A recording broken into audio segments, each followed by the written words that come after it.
Brand strategy is different than brand marketing, and it's also different than branding. So, what is it and how can we define our brand values? That's exactly what we're talking about today in this episode with Amanda Grover.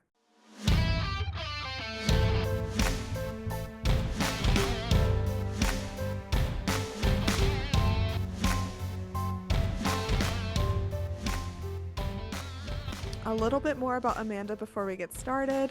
Amanda helps entrepreneurs connect with their authentic selves to build brands that are sustainable and aligned with their core values. Amanda is the founder of Storytellers Grove and is a yoga teacher and brand strategist that helps purpose driven entrepreneurs and creatives clarify their message and build brand strategies that convert by aligning their values with authentic storytelling. For more established entrepreneurs, she transforms their expertise into memorable soundbites and boosts their brand awareness through organic strategies so they never have to guess where their next lead is coming from. And I know a lot of us want to know that. So, this episode is perfect for anyone just starting out or also just wants to refine their brand strategies and really get clear on their values.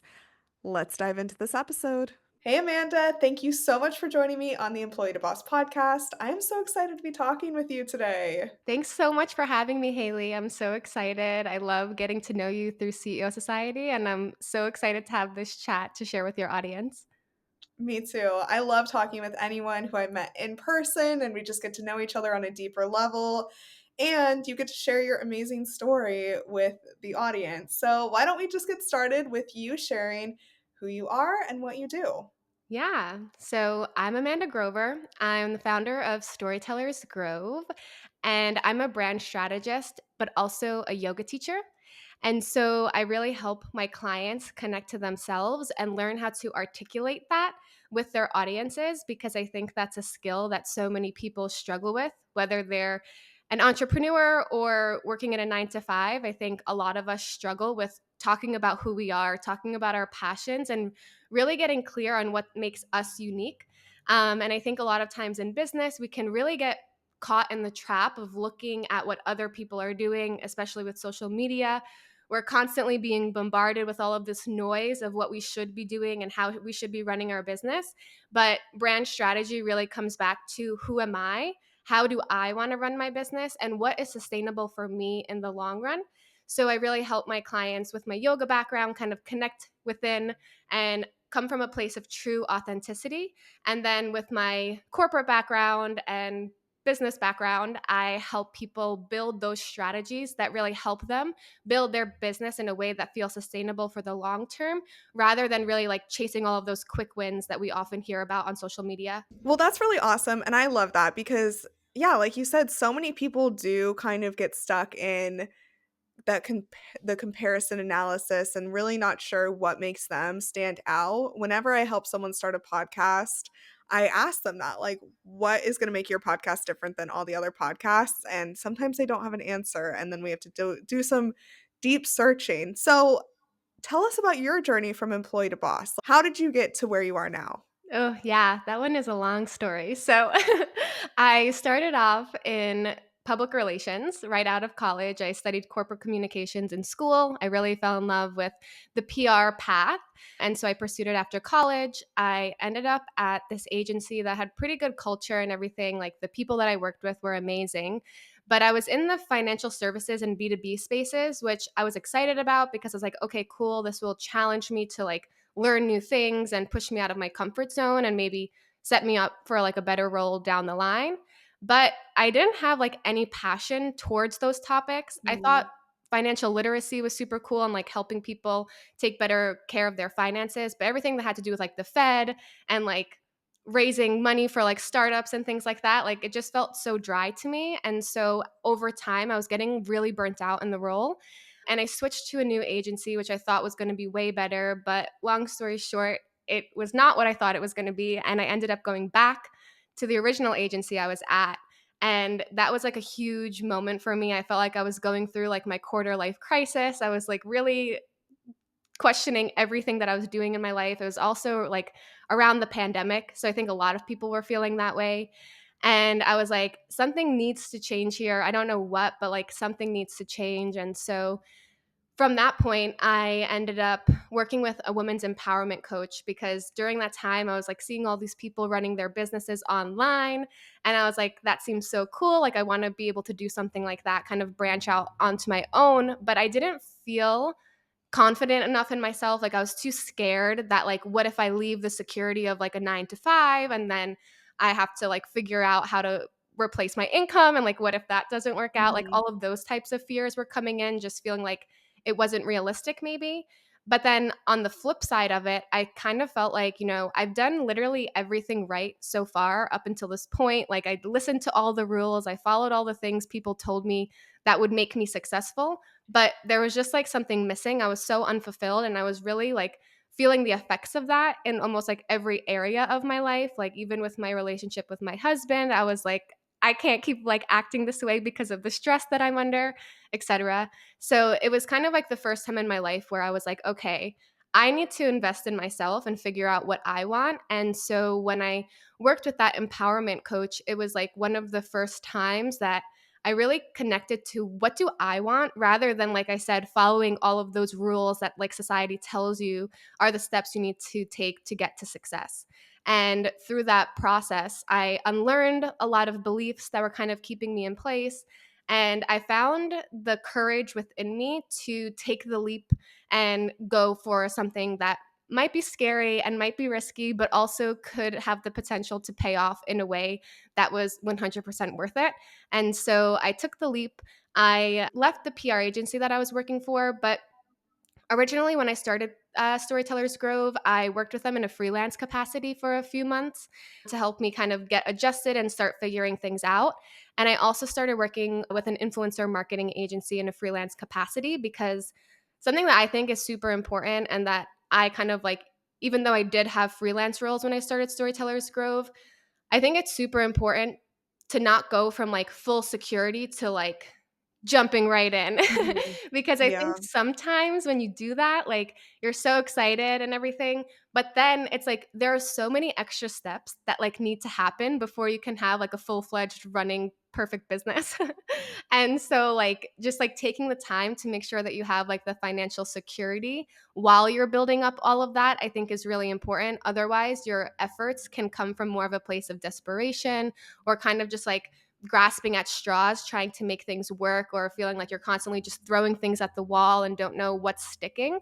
And so I think having that financial security for me in the beginning of building Storytellers Grow was so important, because there were moments where I didn't feel like I had that. And I felt like it was just like, again, impacting every facet of my life.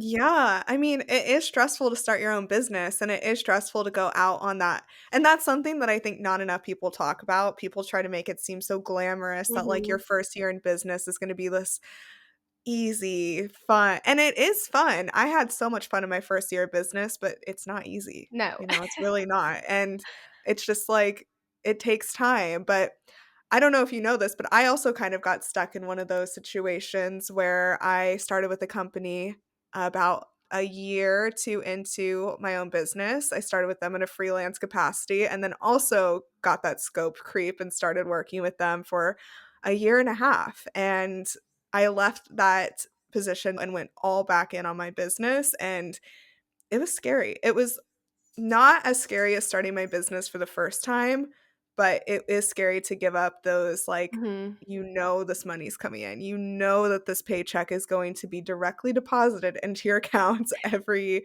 2 weeks. So, I totally get where you're coming from with that. Yeah, definitely. And I actually just recently left the influencer agency again because, like you were saying, I was working with them in a freelance capacity. And then I was like, you know what? Let me take on more work here so that I Mhm. can have that stability. And it was during that period of time when I was working in a larger capacity with the influencer agency that I also pursued my yoga teacher training certificate.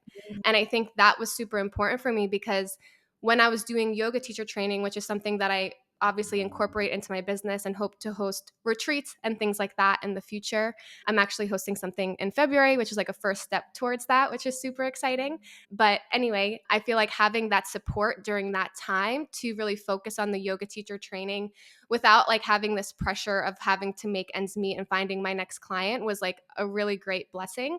But then also as time moved on and I realized, I've put in so much work into my business at this point that now, after like putting in all this effort, I feel like very confident and able to leave this agency and feel like I'll be okay. But it took me a lot of time to get there. And I realized at a specific point that it felt like the influencer agency was holding me back more than helping me. For a while, I felt like it was really great because I was able to stay in the know on all of these trends and what are the big corporations doing, and also just working with the team I thought was great. But then as the role continued on, I was just receiving a lot more responsibility and a lot more trust from the team, and I realized it was starting to crowd up my entire plate. And one of the biggest reasons I left the PR agencies is because I love to work with small, like solopreneurs and emerging brands, because I just feel like there's so much more authenticity there. I feel like the people who are like solopreneurs, like their business is like their heart and soul and stuff.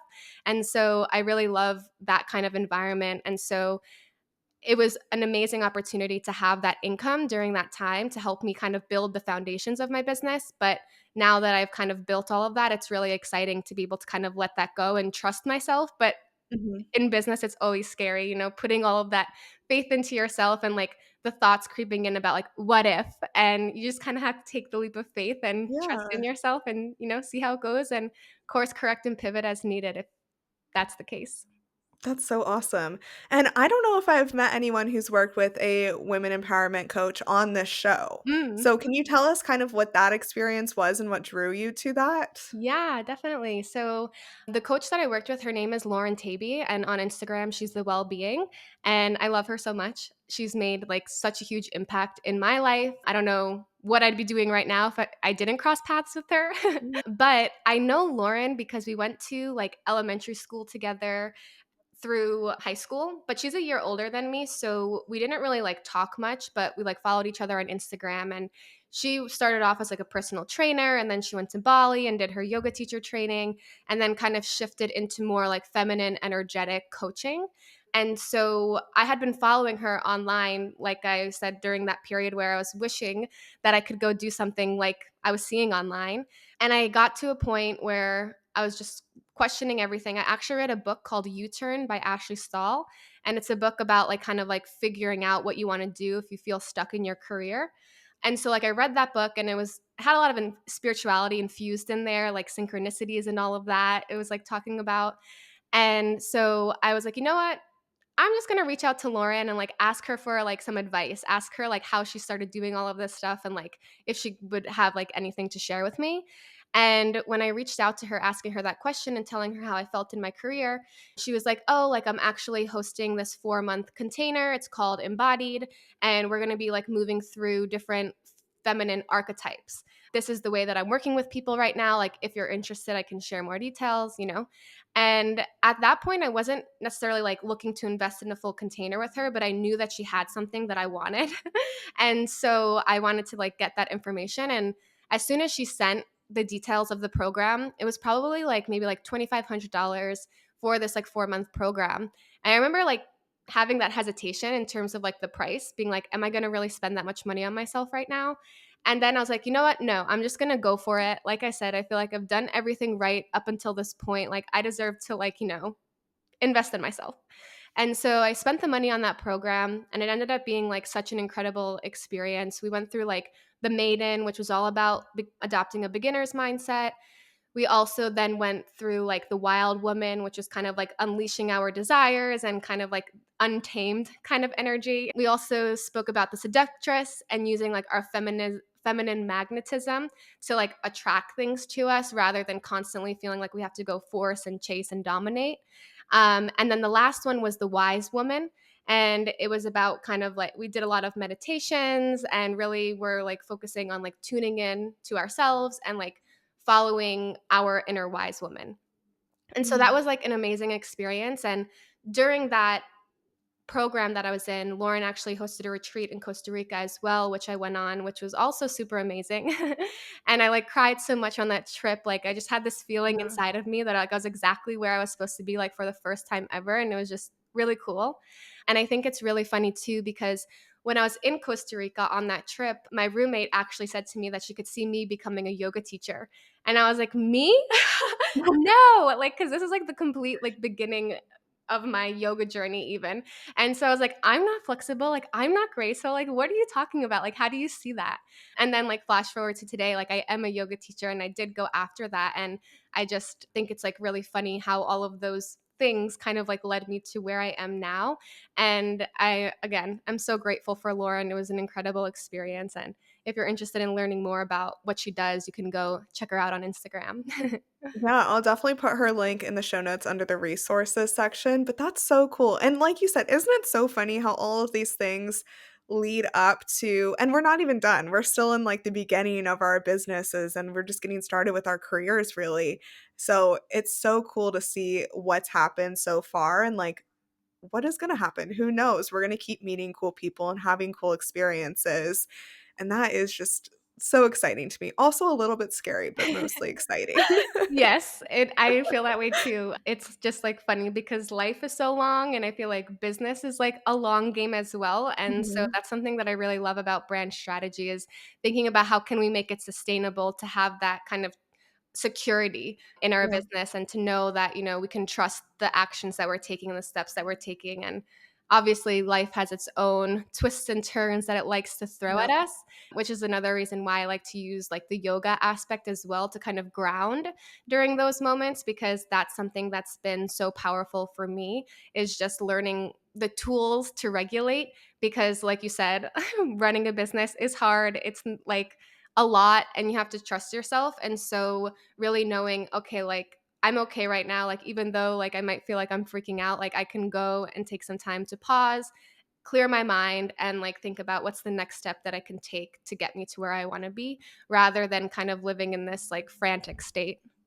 Yeah, and just like we change, our brands should change with us. Mhm. And so tell us about how you work with people about brand strategy and also just kind of like a high level overview of what that really means for anyone who doesn't know. Yeah.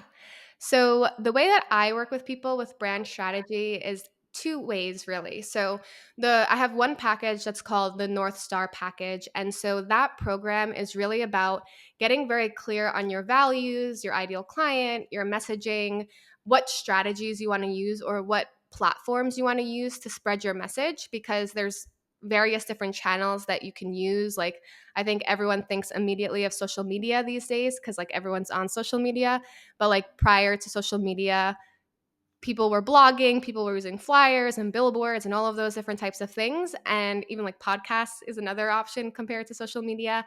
And so talking through with people like, how do you want to promote your business? Where do you want to promote it? And like, what are the messages that you're going to use to attract your ideal client? And also, a huge part of that program is getting very clear on your values, because I think brand values are often like overlooked by a lot of people because people are like, I know what I stand for. Like, I don't Mhm. need to like spend too much time like thinking about that.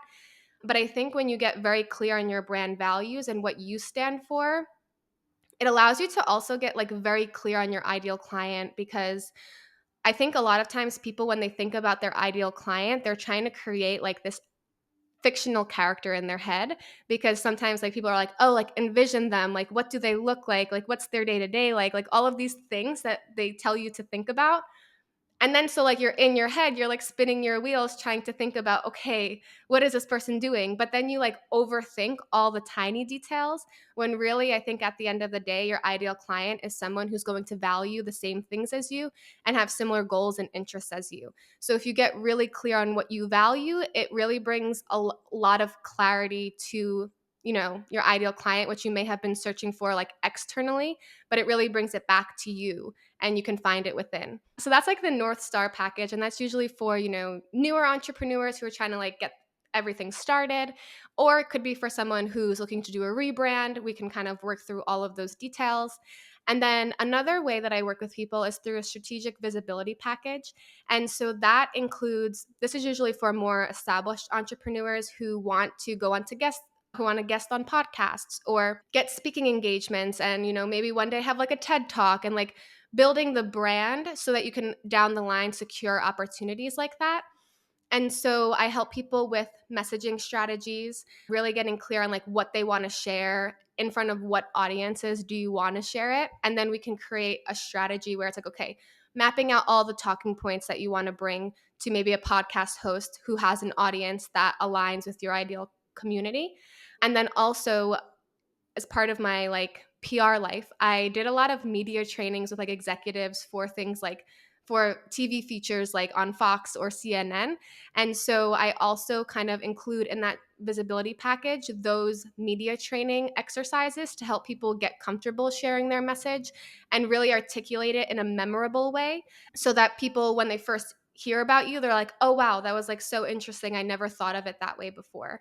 And so when it comes to understanding like why brand strategy is really important, I think a lot of times people will skip brand strategy and just really focus on like the marketing and sales tactics because at the end of the day, all of us started our businesses to make money.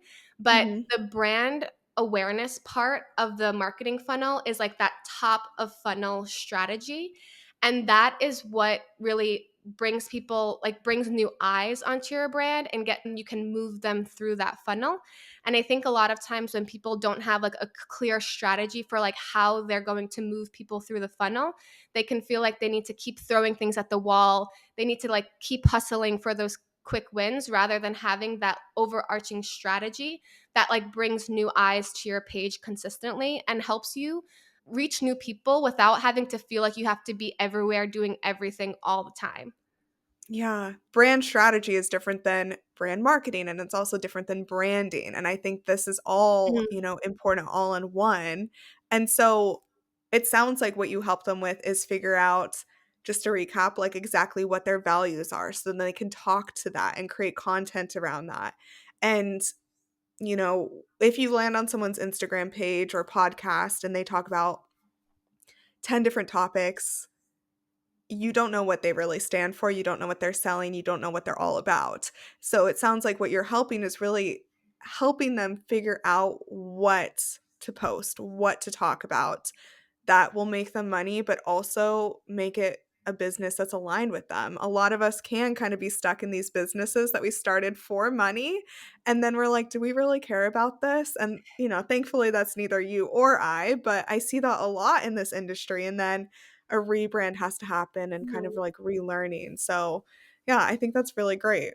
Yeah, and even what you said, I think with the whole rebrand, like, is this even what I want? So last year, it was exactly a year ago, I had this group program that I was launching, and I was coming from a very desperate place. Like I was really trying to make it work, but I felt like I was mimicking what everybody else was doing. Like I was just trying to be like that other coach. And I was even calling myself like a coach, but it never really like fit with me or it never like sat right with me. And so now I call myself a brand strategist because I think that more accurately represents what I do. But at that time I was just copying what other people were doing and trying to get people into that launch. But I was like so dysregulated throughout the entire launch. And I was like, is this something that I even want to do? And I Mhm. ended up kind of pulling the plug on that launch. And then that's the time that I started working with influencer agency in a larger capacity.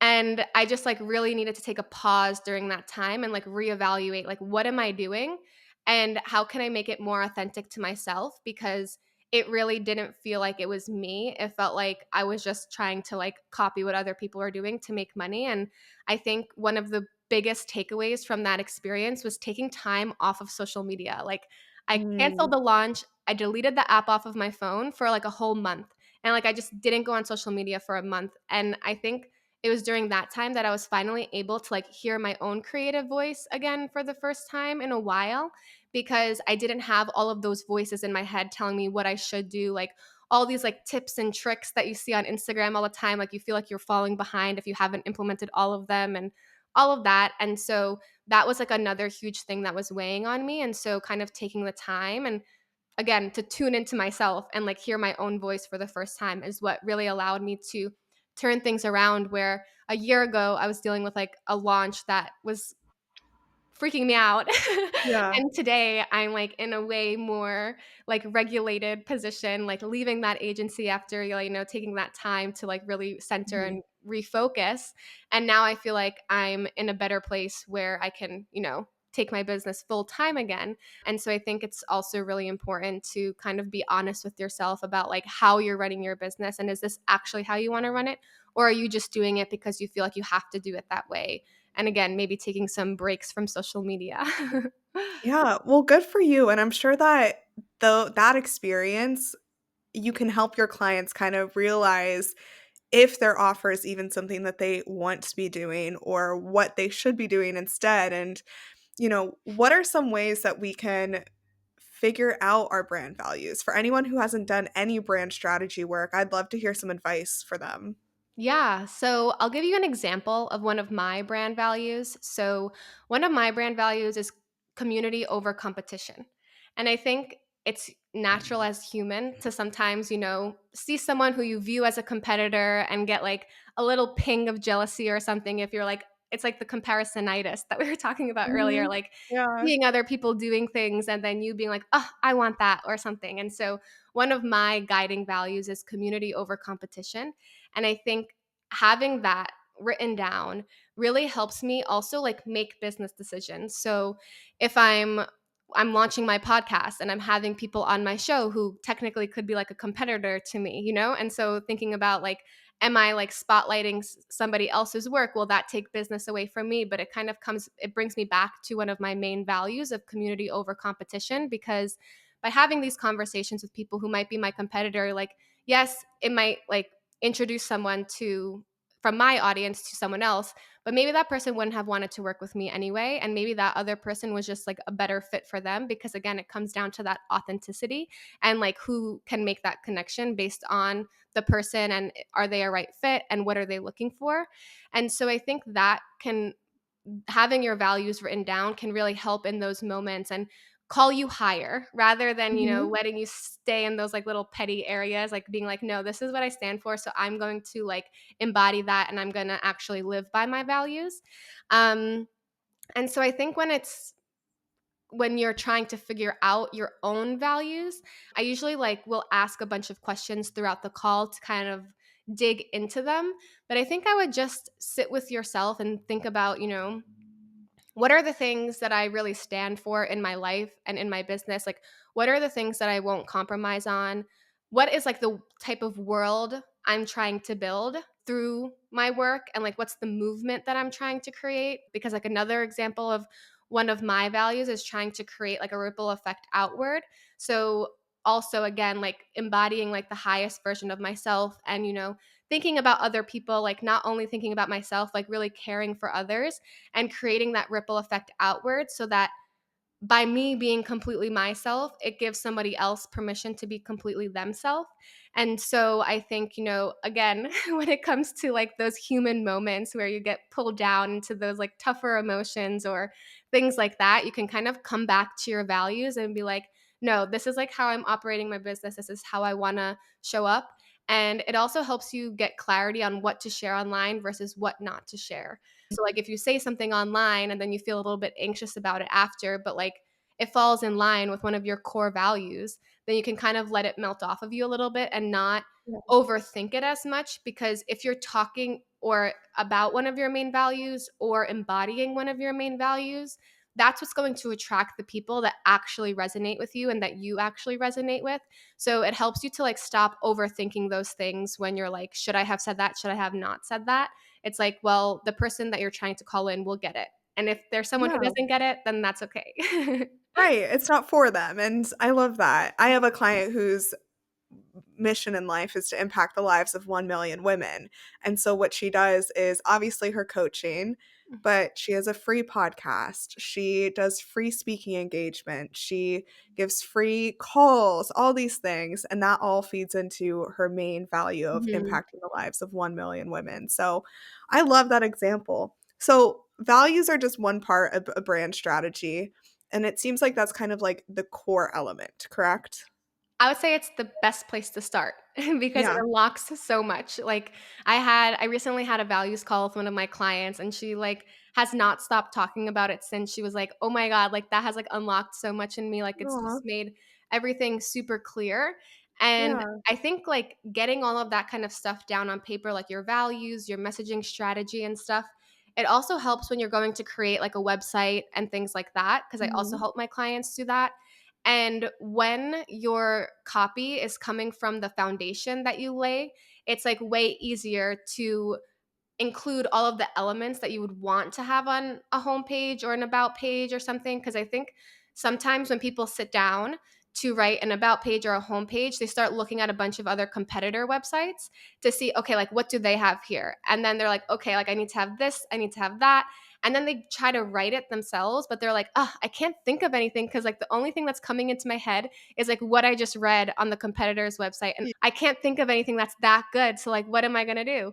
But when you have like all of those foundational details like written down very clearly and outlined, then when it comes time to write the about page, you like have all of those things in your head and you're like, "Oh, this is exactly what I can write here." And it comes more from your voice rather than again trying to mimic what other people are doing. And that's I think what really helps you stand out.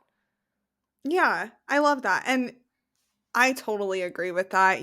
When you're newer in business, you are trying to figure out like what other people have had success with so you can have the same success. And it is just like this rabbit hole of content that you can consume and then reproduce. And like you were saying in the beginning, sometimes we don't even know that that's why we're doing it. So after values, what comes next? What's like the next thing that we should be thinking about? I think the next part is, well, your values will really help you figure out how you're positioning yourself because positioning is another huge thing. So, positioning, you can kind of have like an I help statement and try to get it like as Mhm. specific as possible, but you don't want to get like too caught up in your head over the I help statement, but you want to just have something that can guide you and like also talk about like the mission of your business. So, again, I'm a brand strategist, but a lot of it has to do with like healing and like connecting to yourself and like creating a better world by starting with yourself and like Yeah. working on yourself. So like that's all part of my positioning and figuring out how am I positioning myself? How am I making myself different from maybe some other people in the market? But then also going into your messaging strategy and going through the stages of awareness and writing out your messaging strategy based on those stages of awareness. So there's problem unaware, then it's problem aware, solution aware, service or product aware, and then most aware. And you can go through each of those phases and think to yourself, what does my ideal client need to hear at this phase of the awareness journey? So, for example, in like the problem unaware stage for me as a brand strategist, like somebody may see some success in their business, but they're constantly burnt out. They're constantly hustling, trying to get that next hit and next win. And they're not sure how to create a strategy that will like work with their energy rather than like make them feel like they have to just be consistently moving all the time. So that might be like the problem aware for one of my ideal clients and kind of pointing that out, like saying like, are you burnt out? Do you feel like you constantly need to throw stuff Mhm. at the wall to hit your next goal? Or do you have like a systematic strategic approach to get there? So that can be something for like problem unaware. Then you go to like problem aware and you kind of speak to where they're at that phase of the journey. So now they're like, okay, like I need to create a brand strategy to figure out how to like make my business more sustainable, but like what's the next step? So then maybe giving them a little bit of like the how to. This is how you can start to like build your brand strategy. Then going down to like product or service aware, you can maybe start sharing some like testimonials or building that credibility to show people like I'm trustworthy, like you have a problem, like I have this offer and like here's why you should trust me. And then in the most aware stage, you can kind of have those more direct call to actions, but really thinking through that whole awareness model so that you can know, like, okay, like, what are the objections, I guess, that are like floating in this person's head? And how can I make them see and like persuade them that this is what they need? And this is the thing Mhm. that's going to help them. And so, really going through those stages of awareness to figure out how you want to talk to people. And I think that can be really helpful when you're going through like a launch phase because you want to make sure that you're warming up your audience before you're just selling to them directly. So I think, if you have a launch coming up, starting at problem unaware and moving your way down to most aware is a great way to kind of warm your audience up so that they are ready to buy. Yeah. Yeah, because that's so important. You can't just come out here and be all call to actions. And it's hard to think about business and the whole strategy when you are figuring out maybe your offers and all these other things. So that's really great advice of how to warm them up and kind of talk to them at different points where it's not all selling because yes, we're brands and want to make money, but we're here to actually help if that's one of your values, of course, you know?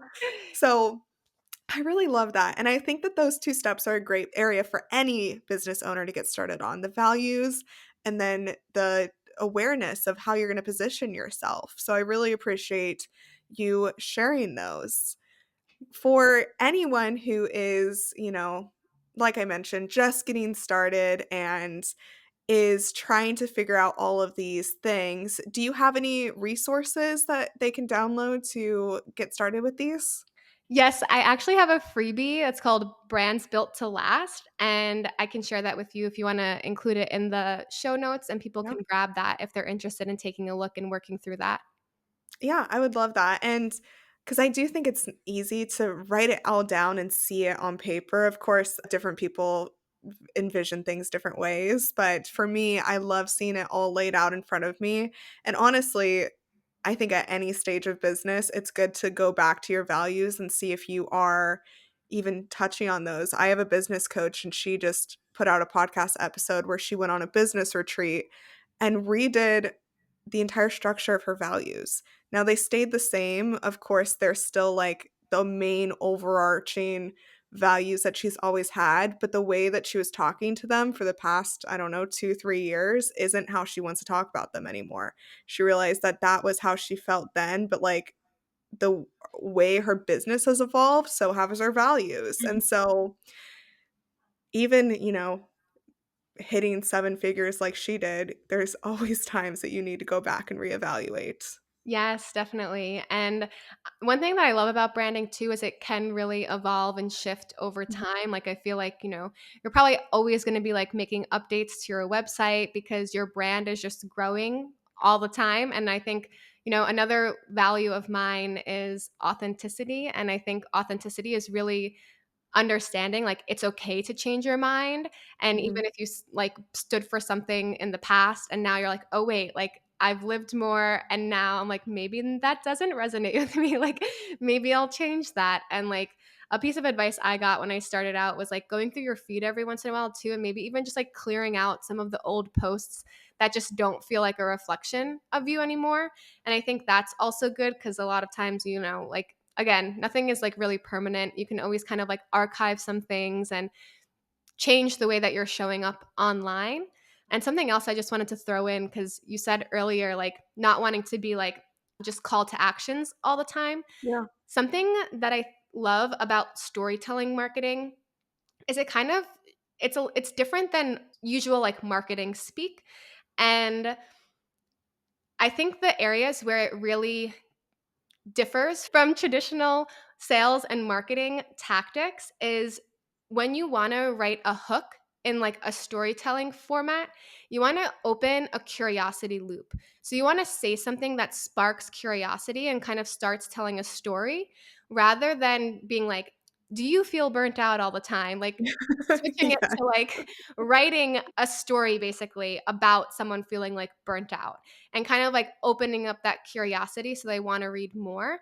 And something else when it comes to like storytelling marketing is I think one of the biggest trends that I have learned through like all of my experiences in like the influencer marketing agency and just like personal experiences is that obviously like authenticity is like such a buzzword these days, but people really will just scroll past something that feels really salesy. Like they probably Mhm. won't even read it. Like even if, and that's another reason why like the Instagram algorithm is pushing other accounts to people rather than the people that they follow is because the algorithm knows like if you follow someone and they're posting something salesy, you're just going to scroll past them. But if they show you someone's content which is like super engaging, you probably will watch it rather than just like scroll past. And so, a way that you can kind of reframe some of your call to actions, like obviously sometimes you want to be just direct as possible, but also sometimes thinking about how can you position yourself as like the guide and like invite your audience to come work with you by saying like if this resonates with you, I'm here to help. And then, like, Yes. if they're interested, they can, like, reach out and, like, book something because someone who I respect, her name is Cindy Zaweski, and she's, like her business, she uses an Ascent Storycraft framework.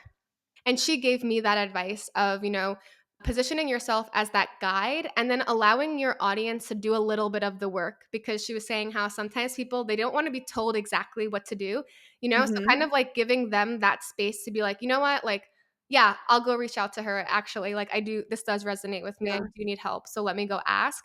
Rather than having like every single call to action be like, book a call. Yes.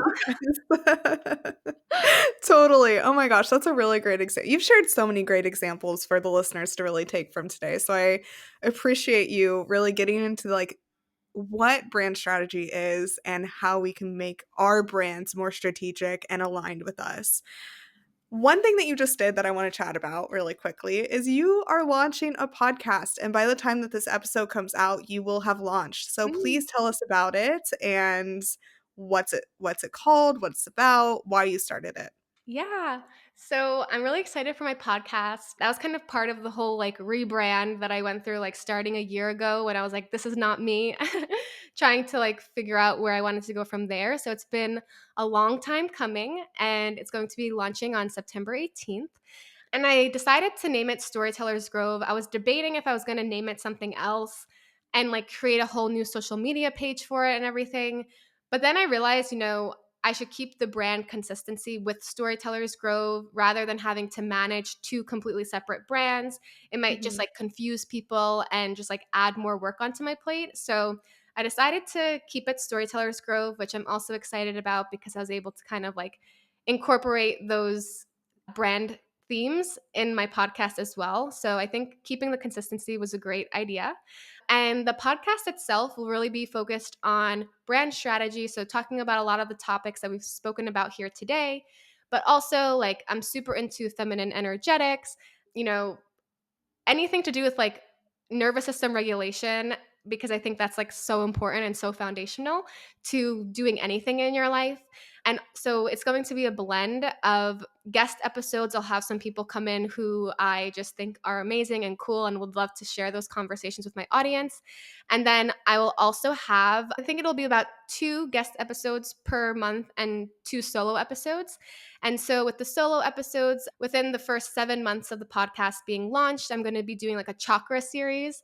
Love So, 2 of the that. episodes, yeah, will be about balancing your chakras in business and a guided meditation to go along with it. So, I'll probably share a little bit about my experience with that chakra in life and in business, and then move into like a grounding practice that people can do to kind of release any stress or tension in that area of their life and maybe reflect on some of the things that are holding them back that maybe they wouldn't have really like thought of because they're so focused on like achieving the goal and like they're so Mhm. zoomed in. So kind of taking that time to zoom out. And then the other solo episode would probably be something more educational, talking about brand strategy and having those actionable takeaways and examples so that people can use what they learn in the episode to implement into their business right away.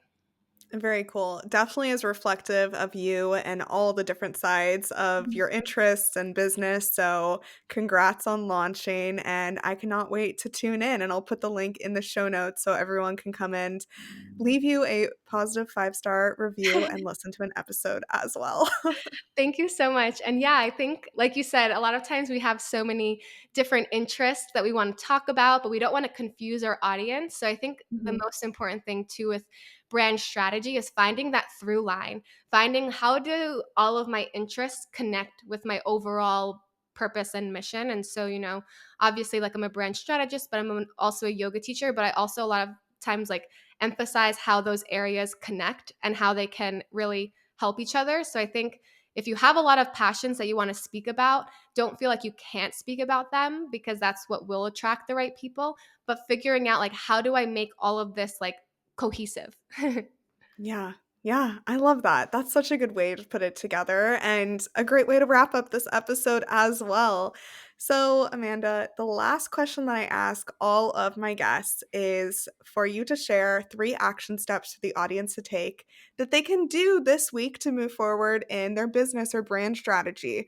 That way, they're actually challenged with something and know next steps of what to do. So, What 3 things would you like the audience to accomplish this week? Number one, journal about your values. Get it all written down. Hmm. Number two, I would say think through the stages of awareness and really write it down. Because something I say with all of my clients and all of my work is you want your brand strategy to be clear, defined, and aligned. And so you really want it Mm. to be defined. And like by defined, you like really want to have it written down. Because if you just have it in your head, it's like not going to be as effective as if you like literally take the time to sit down and like write it out or type it out. And then the third one, I would say each morning, start your day with either like moving your body or doing a body scan. I feel like, for me, I've been trying to get back into having a better morning routine. And something that I've been doing lately is getting up and as soon as I wake up, going out of my house for literally like a 10-minute run. Like I it's love not that. yeah, like it's not like I'm doing it for like a huge exercise or anything, but just to like kind of get out of my house and like move my body. And then I usually will like come back home and like either continue working out at home or do some breath work or like meditation. And I think really starting your day with some type of morning routine like that, if you're moving your body or meditating or just taking that time to connect within, it can change so much in your life. And sometimes it feels hard to stick with it, but if you do, it makes a world of difference. I love all 3 of those action steps. Where can the audience come and connect with you if they want to tell you more about their brand values, ask you questions, or work with you? Yeah, so you can find me on Instagram at Storytellers Grove. I'm most responsive there. And then you can also look up my website. It's just storytellersgrove.com. I also have a contact form there. So, like, if you have any questions, you can also reach out there. Or if you want to be on my podcast, if you think you have an interesting story you want to share, you can definitely feel free to reach out to me there as well. But yeah, those are most of the places. And then my podcast will be live by the time this is aired. So you can also find me on Spotify or Apple Podcasts. But yeah, I think those are all the places. Awesome. I'll put all of those in the show notes. And Amanda, just really thank you so much. This has been such a great episode and really educational. So thanks for taking the time and sharing all about you and your story. Yes, thank you so much for having me. This has been so fun. And I'll talk to you soon or see you soon at CEO Society. Yes. See you soon. Thank you for listening to the Employee to Boss podcast. If you made it to the end of this episode, I hope that you implement the actionable steps from this week's experts so you can get started with your business today. Please rate, review, and subscribe to the Employee to Boss podcast on Apple Podcasts, Spotify, YouTube, or wherever you listen to your podcasts. It helps more than you could ever imagine. Remember, a little progress each day leads to big results. We come out with a new episode every Tuesday. To access our show notes, transcripts, and courses, please check out espressopodcastproduction.com.